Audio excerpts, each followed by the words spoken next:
Hey, it's Jennifer with Peak Endurance Physical Therapy, and this is part 4 of a 5-part video series on overhead shoulder mobility restrictions or stiff shoulders.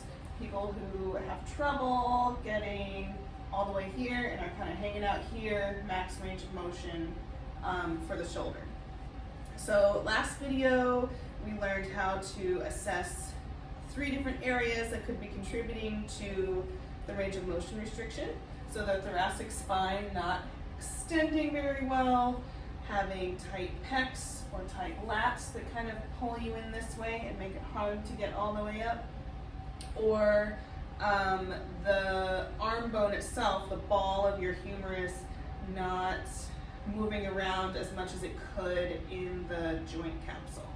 So if you found one of those things to be limiting, here's what you can do to start working on it. So for the thoracic spine, one thing you can do is a thread the needle motion. So on your hands and knees, kind of reaching through with one arm and really like use the floor as leverage to reach through as far as you can. And then watch your hand on the way up. And again, use the floor to help you twist as much as you can that way. You'll do both sides, about 10 on each side. So that's one option. So that rotation motion couples with thoracic extension. So when you're working rotation, you're helping yourself get into more extension as well. Otherwise, if you've got a foam roller, you can do some thoracic extension on the foam roller. So kind of start bottom of the shoulder blades, support your head, and let yourself really kind of arch over the foam roller. You can just do that if that feels good. And kind of shift where you are a little bit, see what spots feel good. Otherwise, you can pick your hips up and roll up and down. So I'd roll kind of to the top of the shoulder blades and then bottom of the shoulder blades. If you get to a point where it feels like you're doing an ab workout here at the bottom, that's too far and just go back up. So that's working on thoracic spine. If you found you have tight lats or tight pecs, then you'll want some sort of elevated surface like a table or a bench or something where you can let your arms kind of hang off. You can also do this on a foam roller situated long ways like this. Man, that sun is not a good spot. So sit on your foam roller and then make sure your head is supported, but this setup will work for what I'm about to show you as well. But I'm going to show you on the table. Okay, and then you'll want some light weights. So I've got 5s here. 3s might be a good place to start with. Maybe just a full water bottle in each hand. So we're going to start with the pec motion first. So you want your head to be kind of at the edge of the table.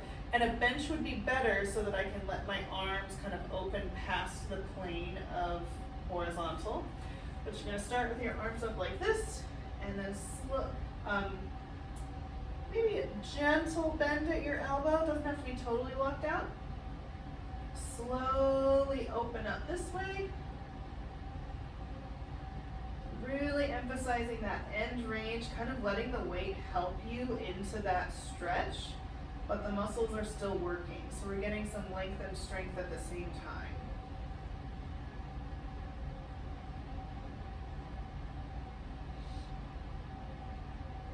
So choose a weight that feels challenging but not scary or impossible at this end range.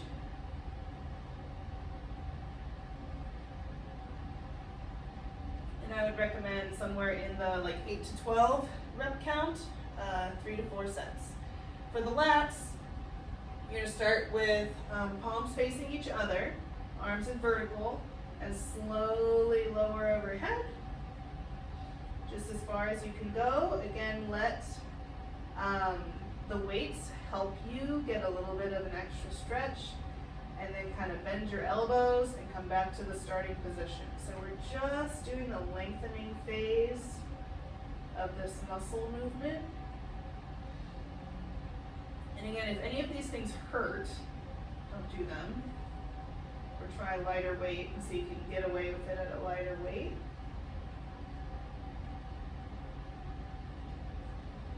Okay, so those are movements for the pecs and the lats. And then last thing to address is the movement of the ball of your humerus in the socket of your scapula. So just some joint movements themselves.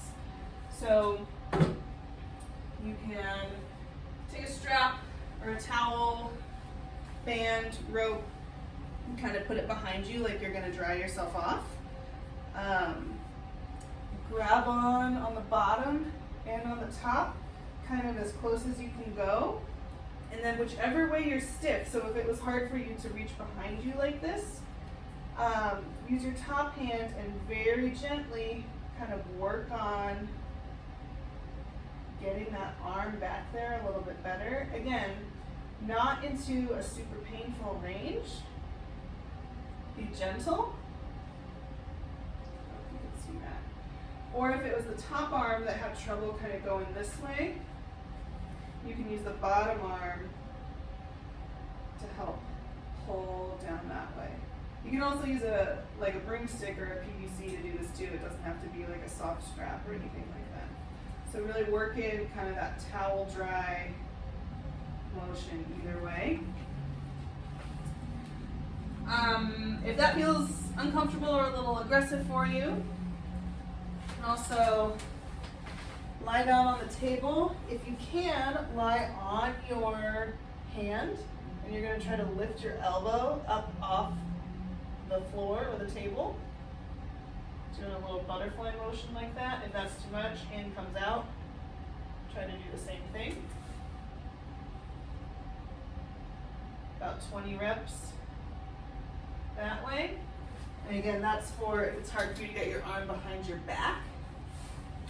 If it's hard for you to reach this way, then I recommend going face down, hands behind your head, and then lifting elbows up and away.